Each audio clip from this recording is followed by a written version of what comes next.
Hello students, क्या हाल चाल। मैं हूं आपका coach mentor YK Tripathi from YK Tripathi classes Kolkata. और हमारा वेस्ट बंगाल बोर्ड, मतलब हमारा जो वेस्ट बंगाल है, प्यारा सा West Bengal, city of joy Kolkata में हमारा वेस्ट बंगाल बोर्ड का क्लास 12 का सेमेस्टर 3 का एग्जाम खत्म हो गया है। और एग्जाम पूरी तरह खत्म हो गए हैं, बस एक छोटा सा एग्जाम बचा हुआ, मैथ्स का एग्जाम बचा हुआ। लेकिन हाँ, आज मैं सोल्यूशन लॉन्च कर रहा हूँ West Bengal board class 12 semester 3 accountancy का, जो अभी अभी एग्जाम हुआ है सितंबर 25 में। ठीक है, तो ये जो सोल्यूशन है, हम लोग पेपर डिस्कशन करेंगे पूरी तरह कि पेपर किस लेवल का आया था, फिर उसके बाद सोल्यूशन डिस्कस करेंगे और फिर मैं आपको इंफॉर्मेशन एक दूंगा कि हमारा जो न्यू बैच है वो स्टार्ट हो रहा है कब से और हमारा जो न्यू बैच का इंफॉर्मेशन वगैरह है वो क्या है। तो फर्स्ट ऑफ ऑल मैं ये कह रहा हूँ आपसे कि आप पहले माइंडसेट बनाकर रखो कि आपका जो पेपर है, आपने जो कुछ भी किया है वो सब कुछ ठीक है। ठीक है, टेंशन नहीं लेने का, जितना नंबर चाहिए पास होने के लिए वो मिल जाएंगे और मैं आपके साथ हमेशा खड़ा हूं, चिंता ना करो। ठीक है, तो जो चैनल को पहली बार देख रहे हैं, प्लीज प्लीज प्लीज प्लीज उन सबसे रिक्वेस्ट है कि वीडियो लाइक करके जाना एंड चैनल को सब्सक्राइब जरूर करना, बेल आइकन दबाना, ताकि आप तक हमारी इन्फॉर्मेशन पहुंच पाए और मैं आप तक पहुंच पाऊं। और एक बात और है बच्चों, ठीक है, इसको जितना हो सके शेयर करो, क्योंकि पढ़ेगा इंडिया तभी तो बढ़ेगा इंडिया। जहां जहां तक पहुंचेगा ज्ञान का प्रकाश, तभी तो आएगा मजा। ठीक है, चलो फिर आगे बढ़ते हैं। और सबसे पहले मैं आपको इन्फॉर्मेशन दे दूं कि हमारा नया बैच जो स्टार्ट होने वाला है वो कब स्टार्ट होने वाला है। ठीक है, आइए जरा, हमारा जो नया बैच स्टार्ट होने वाला है वो new batch announcement class 12 WB board semester 4। New batch जो हमारा सेमेस्टर 4 का है वो 18 सितंबर से स्टार्ट होने वाला है, 18 सितंबर। ठीक है, एनरोल आपको करना है सेमेस्टर 4 के प्रिपरेशन के लिए। आप हमारा एक वीक का डेमो क्लास कर सकते हैं, 1 वीक डेमो क्लास।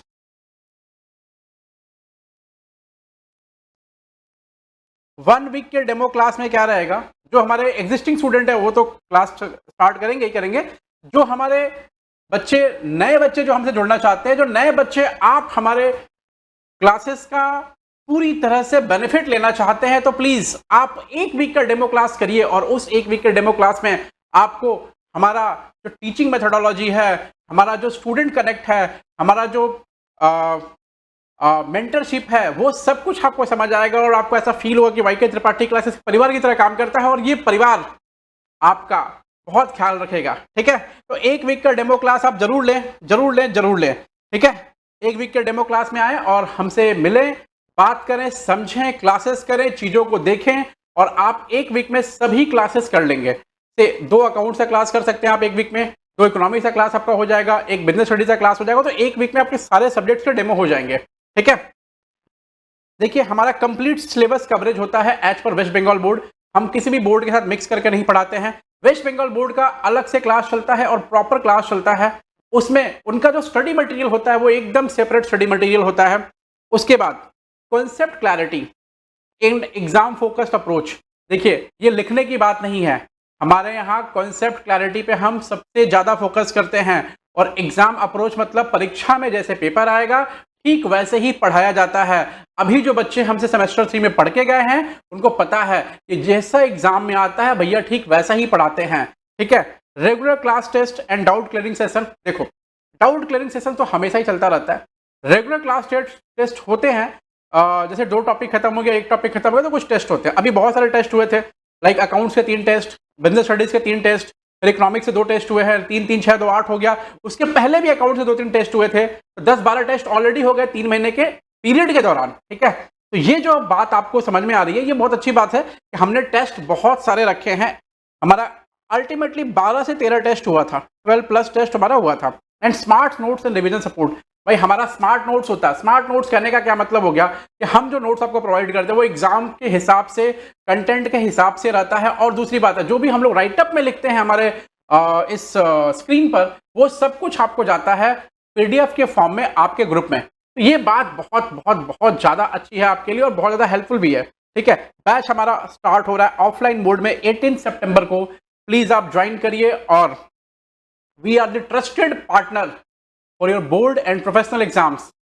तो वाईके त्रिपाठी क्लासेस को आज ही चुनिए और अपनी आने वाली परीक्षाओं के लिए इसको एक अच्छा मार्ग प्रशस्त करिए। ठीक है, तो अब हम आते हैं, हमारा जो अगला काम है वो क्या है, कि भैया हमें देखना है एग्ज़ाम का सॉल्यूशन, कैसे हमारा परीक्षा का पेपर रहा है, पेपर का जो लेवल ऑफ डिफ़िकल्टी है वो क्या है, पेपर कैसा था।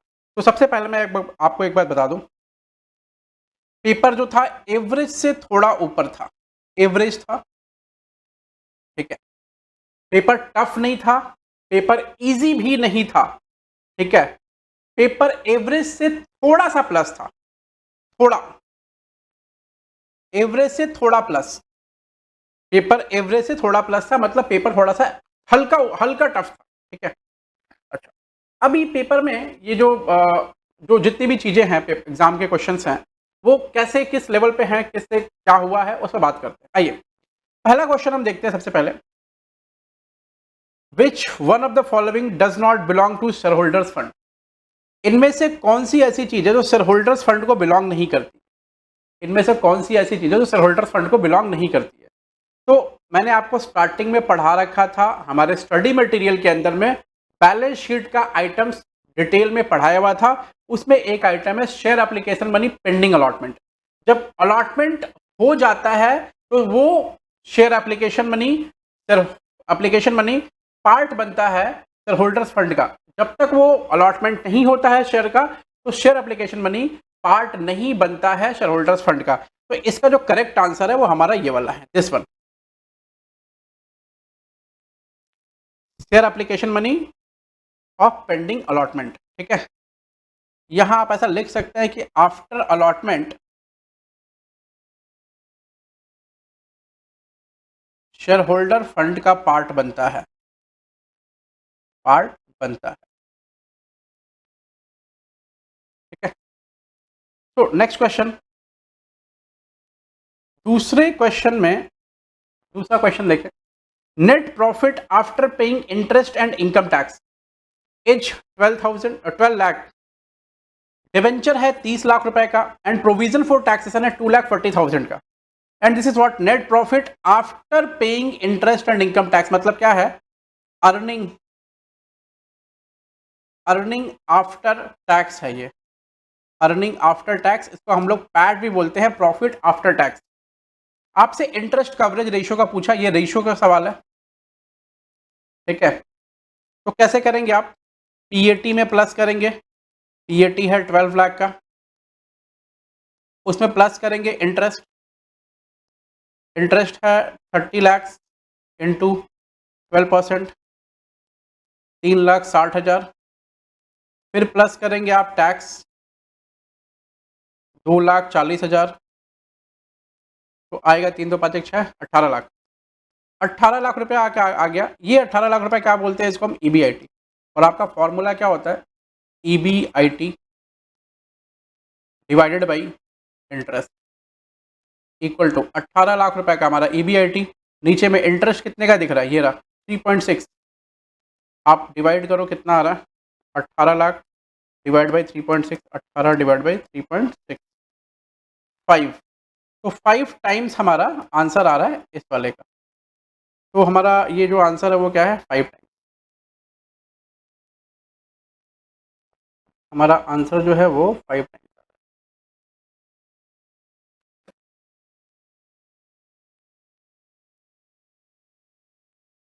ठीक है।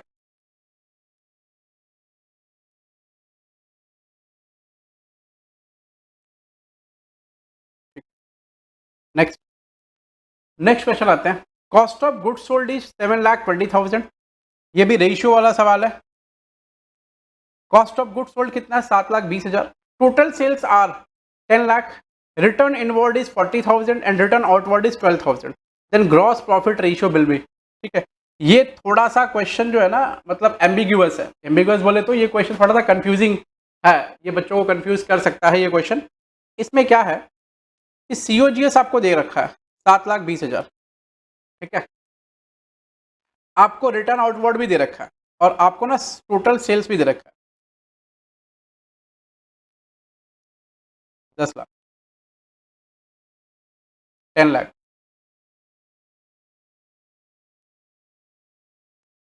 अभी एक चीज समझो कि अगर हम सेल्स में से माइनस कर देंगे सीओजीएस, तो हमारा जीपी वैसे भी आ जाएगा, और उस तरह से जीपी कितना आएगा? 7 2,80,000 आएगा 2.8, और फिर वो 2.8 को हम सेल से डिवाइड करेंगे तो 28% आएगा, जो कि रॉन्ग जीपी है, ठीक है, जो कि रॉन्ग है। अच्छा, मैं ऐसा क्यों बोल रहा कि रॉन्ग है? जब वो टोटल सेल्स दे रखा है ना, इसका मतलब है कि उसने return outward, sorry return inward minus नहीं किया, मतलब सेल्स रिटर्न माइनस नहीं किया, ठीक है। जब वो कॉस्ट ऑफ गुड्स सोल्ड दे रखा है तो इसका मतलब है कि रिटर्न आउटवर्ड माइनस हो रखा होगा। देखो बहुत एम्बिग्युइटी है क्वेश्चन में, तो आप है ना 3-4 इसमें से आंसर आपको सारे ऑप्शंस दिखेंगे। अगर मैं बोलूं कि यहाँ आप 7-20 रिटर्न आउटवर्ड मतलब परचेज रिटर्न माइनस करते हैं 12, ठीक है, 7-8 आता है 708, और यहाँ पर माइनस करते हैं 40 तो 960 आता है, 960 माइनस 708 252 आता है, डिवाइड बाई 960 करते हैं तो पहला वाला आंसर आएगा 26-25, ठीक है, मतलब दोनों जगह से रिटर्न माइनस करने के बाद। अच्छा, और वैसे अगर थोड़ा सा और थोड़ा टेक्निकलिटी सोचें अगर, तो 10 लाख रुपया में से रिटर्न इनवर्ड यानी सेल्स रिटर्न माइनस कर दिया 960 आया, लेकिन ये ऐसे ही रहेगा, तो 960 माइनस 720 240 डिवाइड बाई 960 25%। तो देखो ना आंसर ये भी सही, ये भी सही, ये भी सही, ये भी सही दिख रहा है, ठीक है। तो क्या अल्टीमेटली क्या करना चाहिए, कौन सा आंसर एकदम सही होना चाहिए? अल्टीमेटली क्या करना चाहिए, कौन सा आंसर एकदम सही होना चाहिए?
अरे भाई चलो, थोड़ा सा पानी पीने चला गया था मैं, आ जाओ।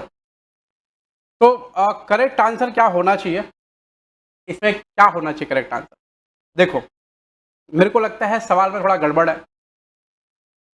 अब जैसे कॉस्ट ऑफ गुड्स सोल्ड निकालते हैं तो ये वाला चीज़ ऑलरेडी कंसिडर्ड रहता है, ठीक है, लेकिन यहाँ टोटल सेल्स दिया मतलब ये वाला चीज़ कंसिडर्ड नहीं है। तो मैं आपको ना दो पॉसिबल आंसर बताता हूँ इसे क्या हो सकते हैं। सवाल में थोड़ा सा एम्बिग्यूटी है, एम्बिग्यूटी बोले तो सवाल को ठीक से लिखा नहीं गया है, ठीक है।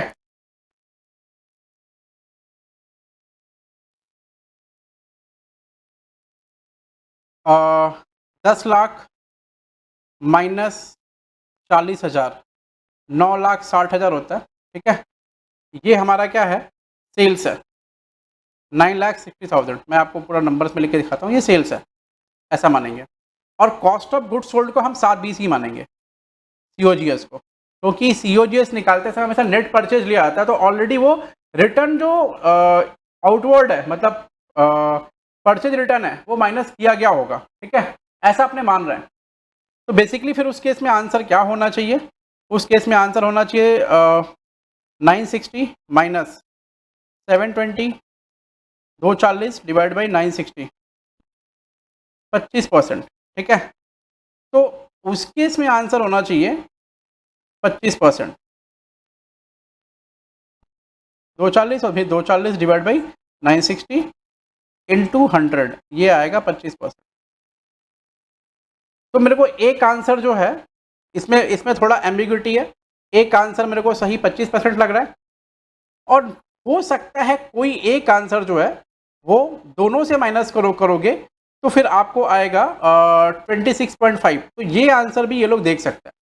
ठीक है, तो अभी कौन सा आंसर आपका आईसीआई सही कर, मतलब आपका कौन सा आंसर काउंसिल सही करेगा ये पता नहीं है। ठीक है, तो इसमें आप दो आंसर देख सकते हो, 25 या 26, 25। ठीक है, आइए नेक्स्ट।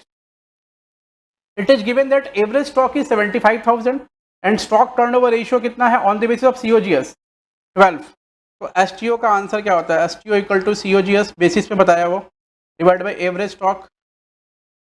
तो एसटीओ है 12, एवरेज स्टॉक है 75,000 और सीओजीएस हमको निकालना है। तो पूछा क्या अमाउंट ऑफ प्रॉफिट कितना होगा? प्रॉफिट ऑन सेल कितना है? 20%। देखो ये मल्टीप्लाई करके सीओजीएस आएगा 75,000 इंटू 12, 9 लाख रुपया, 9 लाख। अब सुनो, 20% ऑन सेल्स बोला है, हमारे पास क्या अवेलेबल है? सिर्फ कॉस्ट। तो हम इस पे परसेंटेज अप्लाई नहीं कर सकते। तो हमें क्या करना पड़ेगा? हमें 20% ऑन सेल्स का मतलब होता है 1/5 ऑन सेल्स, तो इसका मतलब 1/4 ऑन कॉस्ट होगा वो। ठीक है, तो हमारा फिर यहाँ प्रॉफिट का अमाउंट कितना आएगा? 9 लाख इंटू 1/4, दैट इज कितना आ रहा है? Divide by 225, 2,25,000 would be the correct answer. ये आएगा 225। ठीक है, आगे बढ़ते हैं। Match the ratio with ideal ratio and choose the correct alternative. देखो जरा, करंट रेशियो का क्या होता है? Current ratio 2:1। लिक्विड रेशियो क्या होता है? लिक्विड रेशियो होता है 1:1। प्रोप्राइटरी रेशियो आधा से ज़्यादा 50% के आसपास होना चाहिए। तो प्रोप्राइटरी रेशियो हमारा है 50% से ग्रेटर देन 0.5 करेंगे। और एनपी रेशियो जो है वो 10 से 20% के बीच में ठीक माना जाता है। तो एनपी रेशियो 10%। ठीक है, तो उस तरह से आंसर क्या हो गया? आंसर हो गया 1 का सी, नहीं 1 का डी, 1 का डी, ये डी है। फिर 2 का सी, ये 2 का 1 का सी, ये डी, ये फिर सी। प्रोप्राइटरी रेशियो 3 का बी और 4 का ए। डी सी बी ए देखो कहीं आ रहा है, D C B A, D C B A, ये रहा 3 number. 3 number is the correct answer. 3 number is the correct answer.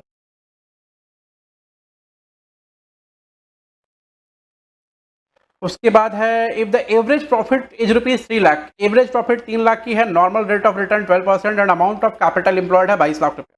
आपसे पूछ रहा है कि value of goodwill under capitalization method will be, capitalisation method में वैल्यू ऑफ गुडविल क्या होगा?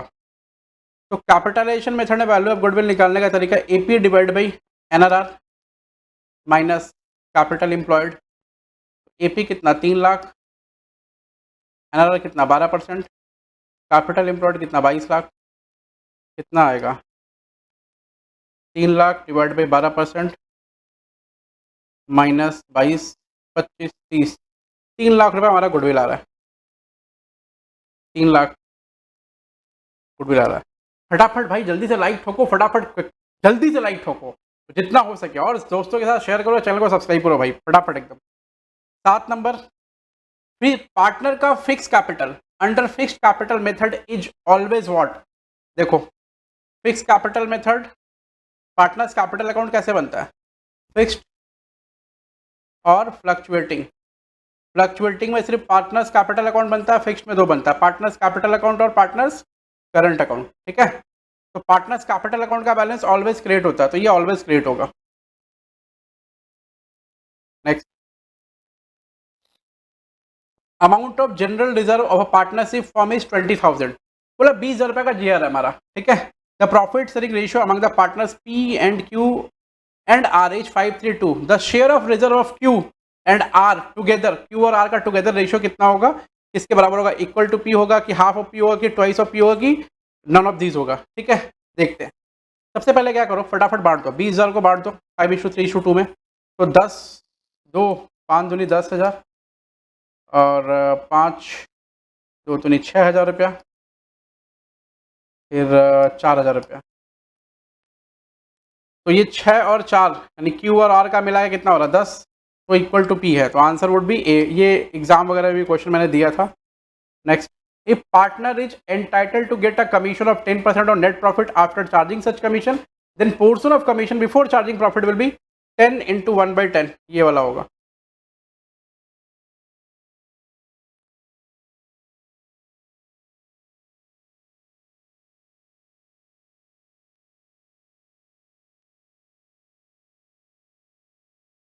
The maximum number of partner in a banking firm is, ये भी क्वेश्चन क्या है, ये भी क्वेश्चन करंट लॉ के हिसाब से, लॉ के अकॉर्डिंग रॉन्ग है। करंट लॉ के अकॉर्डिंग रॉन्ग है ये क्वेश्चन, ठीक है। क्यों रॉन्ग है करंट लॉ के अकॉर्डिंग, देखो कभी कभी क्या होता है, जब पुराना लॉ था तो पुराने लॉ के हिसाब से हमारा जो पुराने लॉ के हिसाब से जो हमारा पार्टनर्स का नंबर था बैंकिंग बिजनेस में,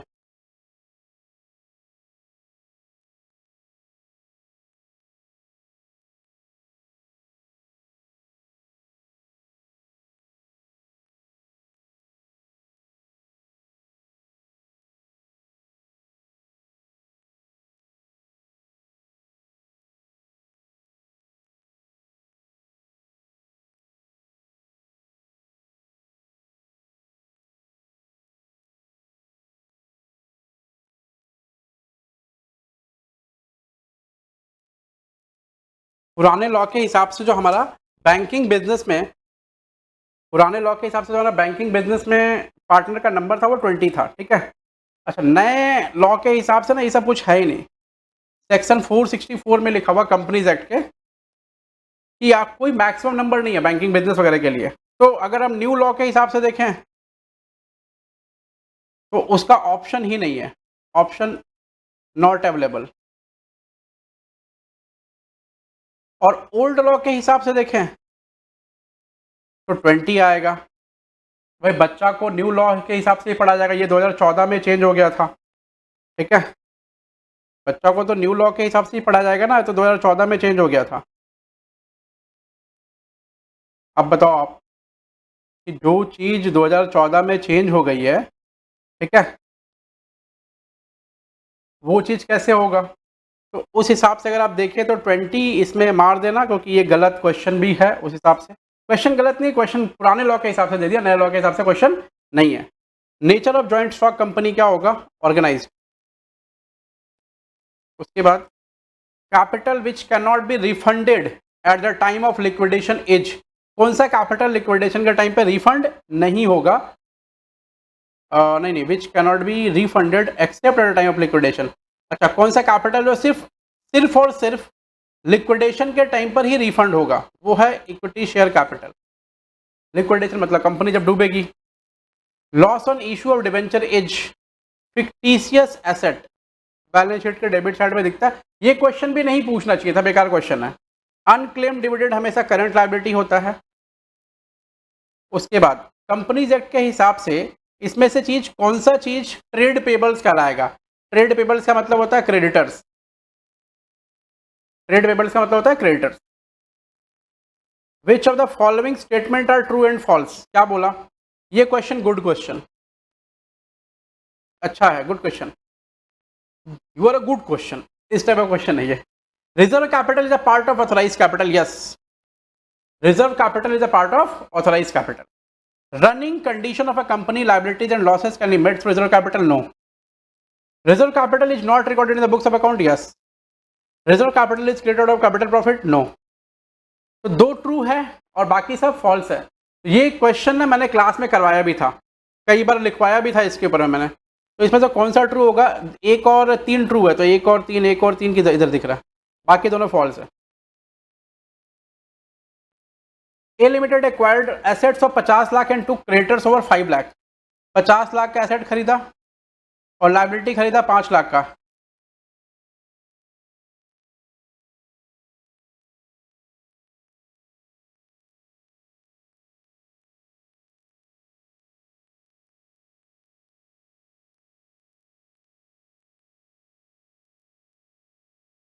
देखो बैंक वाला का मैसेज आया कि 1 करोड़ से ऊपर का चेक जमा करने के लिए आपको डिटेल देना पड़ेगा। अरे भाई क्या बोल रहा है ये लोग। 45 लाख रुपया, ये क्या बचा नेट एसेट। इतने का सामान खरीदा 45 लाख का, और कितना डिबेंचर आपको यूज़ करना पड़ेगा। 100 रुपये का एक डिबेंचर है, 25 रुपये प्रीमियम पे, तो 125 पे एक डिबेंचर इशू होगा। तो नंबर ऑफ डिबेंचर कैसे निकलेगा, 45 डिवाइड बाई 125, 36,000 डिबेंचर आएगा। असर्शन एंड रीजन क्वेश्चन है, इट्स अ गुड क्वेश्चन। बोल रहा है कि discount on issued debenture is written off in the same year in which debenture are issued. ये गलत है, सेम ईयर में तो राइट ऑफ नहीं होता है, ठीक है। डिस्काउंट और loss in issued debenture written off first from security premium and thereafter from statement of PL. तो एक चीज़ तुम्हारा सही है, एक चीज़ गलत है। असर्शन जो है वो फॉल है, रीज़न जो है वो ट्रू है। तो सी नंबर जो होगा मेरा करेक्ट आंसर हमको लगता है इसका होना चाहिए। बाकी आपका इंस्टीट्यूट क्या आंसर देता है वो हो जाना है, ठीक है।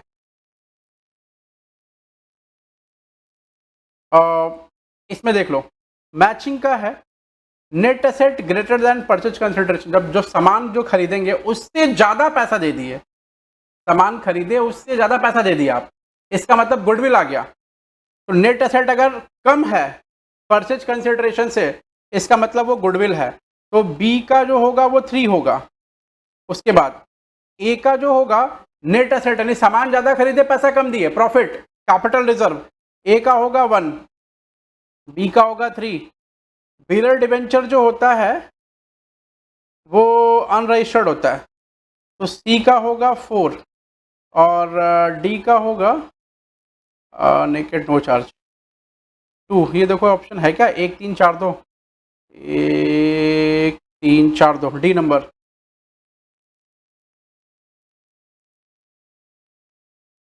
एक 3 4 2। उसके बाद आ गया data received through analysis एक्सप्रेड only, ठीक है। बोला कि कौन सा डेटा, किस वाले में डेटा हम जब रिसीव करते हैं उसमें सिर्फ परसेंटेज में डेटा लिखते हैं। तो कॉमन साइज जो होता है ना वो स्टेटमेंट, उसमें सिर्फ परसेंटेज में लिखा जाता है। मैंने पहले ही बताया था कि सेल्स का हर एक आइटम कितना परसेंट है कॉमन साइज इनकम स्टेटमेंट में, और कॉमन साइज बैलेंस शीट में बैलेंस शीट के टोटल का हर एक आइटम कितना परसेंट है। तो सिर्फ परसेंटेज में लिखा जाता है, वो कॉमन साइज में ही लिखा जाता है और किसी में लिखा नहीं जाता, ठीक है। 21 number, product of net profit and capital turnover ratio is return on capital, A number.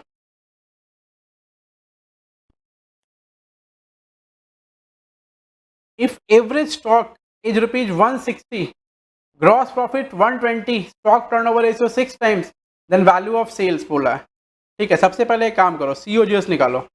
COGS divide by average stock equal to STR, stock turnover ratio.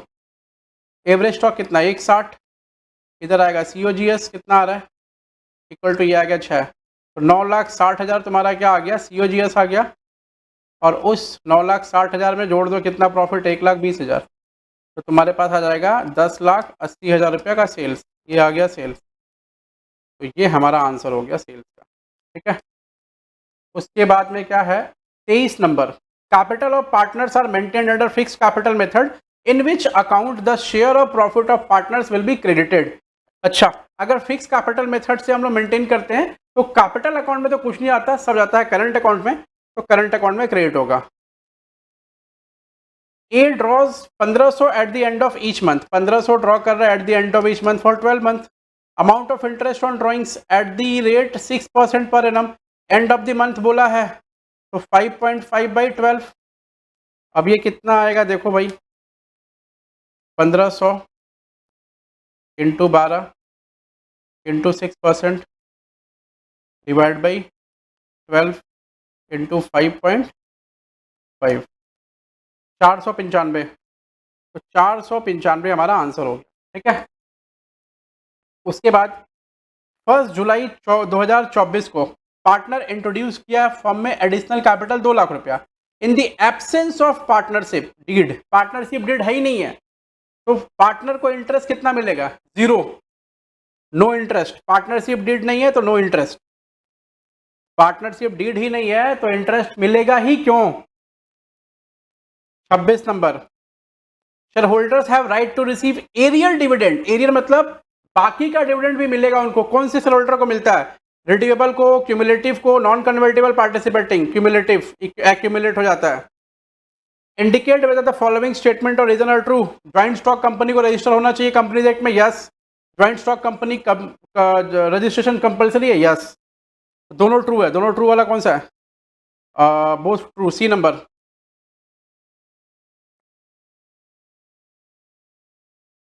Current ratio 3:1 है, 3:1 का करंट रेशियो है। और वर्किंग कैपिटल 1,20,000 है। Bank कोडी 10,000। Then liquid liability will be कितना होगा? सुनो ना, वर्किंग कैपिटल मतलब C A minus C L equal to 1,20,000, ठीक है। C A by C L equal to 3/1। थोड़ा सा मेहनत है इसमें, तो अभी एक काम कर सकते हैं। तो ये होगा सी ए इक्वल टू 3CL, सी ए की जगह 3CL पुट कर दो, 3CL minus C L equal to 1,20। तो कितना आएगा? 2CL equal to 1,20, 2×6 = 12, 60। C L equal to 60। Current liability 60 हो गया। और करंट एसेट कितना होगा? 3 × 60, 1,80,000, ठीक है। अब देखो ना, वर्किंग कैपिटल समझ में आ गया। 180 माइनस 60, 120। वो पूछ रहा है क्या, लिक्विड लायबिलिटी कितना होगा। उसमें बैंक कोड दिया 10,000 रुपया। देखो आंसर में कहीं भी कुछ नहीं है, ठीक है। लिक्विड लायबिलिटी मतलब तुमको लिखना पड़ेगा 60,000 minus bank code 10,000 equal to 50,000। वैसे लिक्विड लायबिलिटी को 60,000 ही माना जाता है, लेकिन अब इसमें सवाल दिया है तो हम क्या कर सकते हैं, ये आंसर लिखना पड़ेगा, ठीक है। क्या बोला? क्रेडिटर टर्नओवर रेशियो कितना है? 8। What will be the average payment period? मैंने सिखाया था 12 या 365 divide by turnover ratio. 12 divide by 8 कितना आएगा?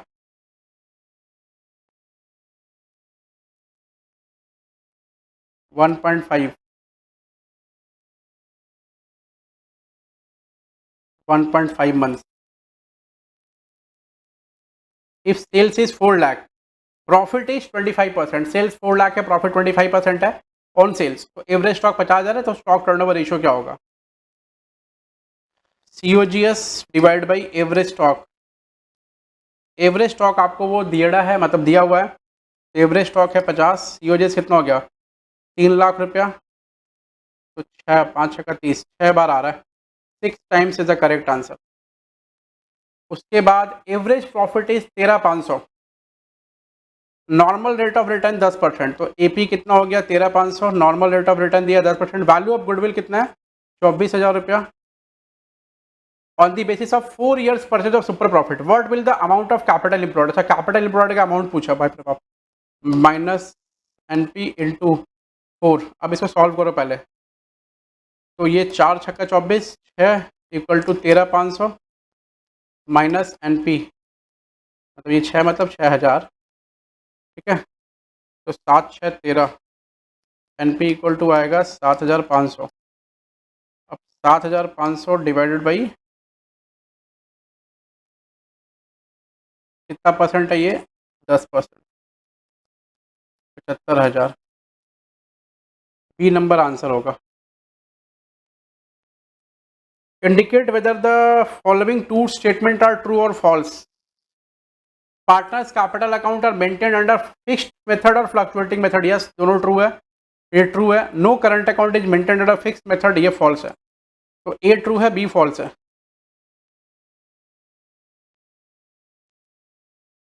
33 नंबर, ये क्या बोला है कि 3 पार्टनर हैं, 641 गारंटेड प्रॉफिट जो है 1 लाख मिल रहा है सी को for the year ended on 31 March 25। Net profit है 2,20,000 रुपया। आफ्टर गिविंग गारंटी टू सी, ए का प्रॉफिट कितना होगा? तो पहले ना बांटो इसको, 2,20 इंटू 6×10 = 11, 6/11 कितना आएगा?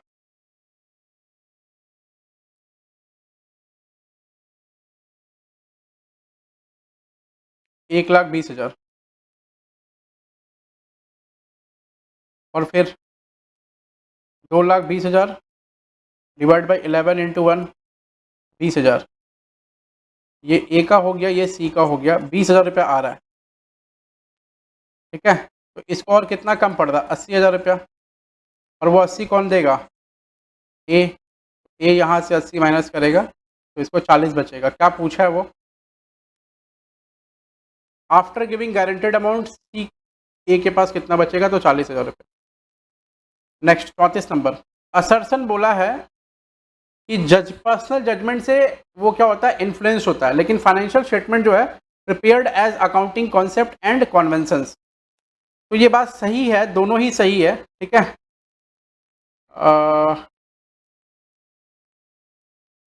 assertion is true and reason is नहीं, both assertion is not true but reason is not the correct explanation of the assertion.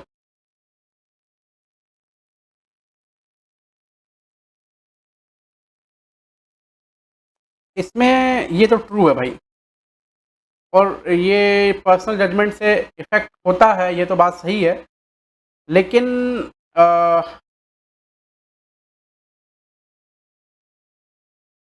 तुम इसका आंसर ना ये मार सकते हो,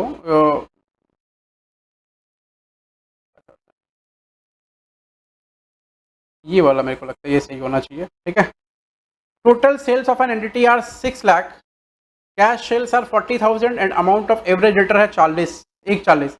डेटर टर्नओवर रेशियो पूछा है, तो 6 लाख माइनस 60,000, 5,40,000 आएगा। पर ये 40,000 है, 40,000, 5,60,000 आएगा और डिवाइड बाई 1,40,000, 4 टाइम आएगा भाई, 14 चौके 56, 4 टाइम्स। 36 नंबर का आंसर, करेक्ट आंसर क्या होगा? 532, तो 2% का फर्क है, 6,000 और 4,000 और 2,000। ठीक है, ये इस रेशियो में बढ़ गया, वापस लेना है और बांटना, ये कितना होगा? 10,000, 12,000 रुपये। 12,000 बांटना किस में है? इस रेशियो में, 5, 3 और 2 में। तो 10, 12, 25, 60, 6,000। ये 5:3:2 में बांट रहे हैं इसको, 12,000 को। 6,000 और 12, 25, 60, 10, 12, 12, 36, 3600 और 12 दूनी 24, 2.4 के। ये नील। देखो, इसको 4,000 दे दिए हैं, 3600 देना था, तो यहाँ से 400 रुपये वापस लेंगे यानी डेबिट। इसको 2,000 दे दिए हैं, 2,400 देना था, यानी 400 रुपये और देंगे इसको क्रेडिट। तो आंसर कौन सा होगा? बी। बी बी बी कौन है? बी कौन है? बी को डेबिट करना है। बी को डेबिट वाला कोई है? ये है बी को डेबिट वाला, पहला वाला ही है, तो आंसर होगा ये वाला। उसके बाद आ जाओ 37 number, goodwill of the form is 10 lakh, 10 lakh का गुडविल है कैपिटलाइजेशन मेथड के हिसाब से, और एक्चुअल प्रॉफिट है 180 and normal rate of return है 10%।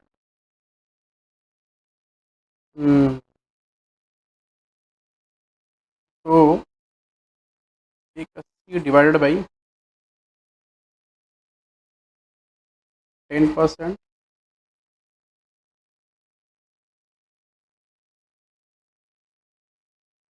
माइनस गुडविल आया है 10 लाख रुपए का, तो ये होगा 18 लाख, ये होगा 10 लाख, आएगा 8 लाख। ये आंसर होगा 8 लाख रुपया। 38, 38 में ये भी ट्रू है और ये भी ट्रू है।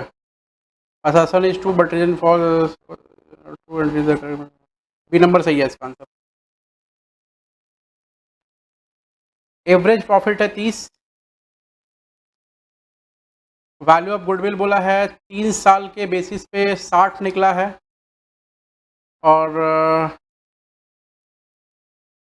अमाउंट ऑफ सुपर प्रॉफिट पूछता है।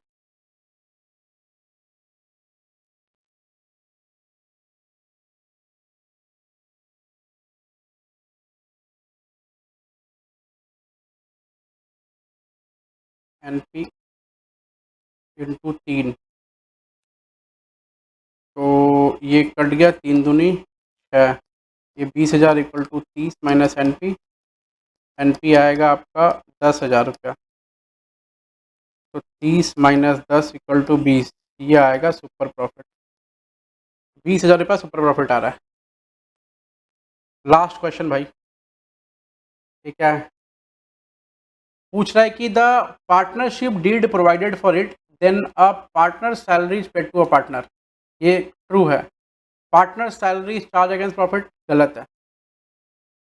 Assertion is true but the reason is false.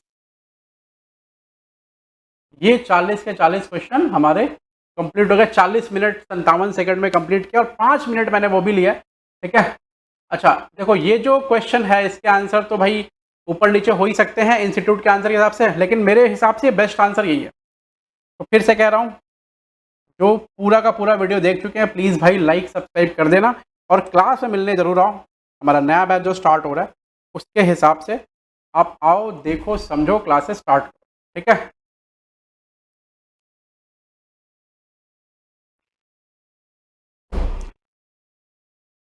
तो आज के लिए बस इतना ही, शुक्रिया, फिर मिलते हैं अगली क्लास में, तब तक अपना ख्याल रखना, बाय, गुड नाइट।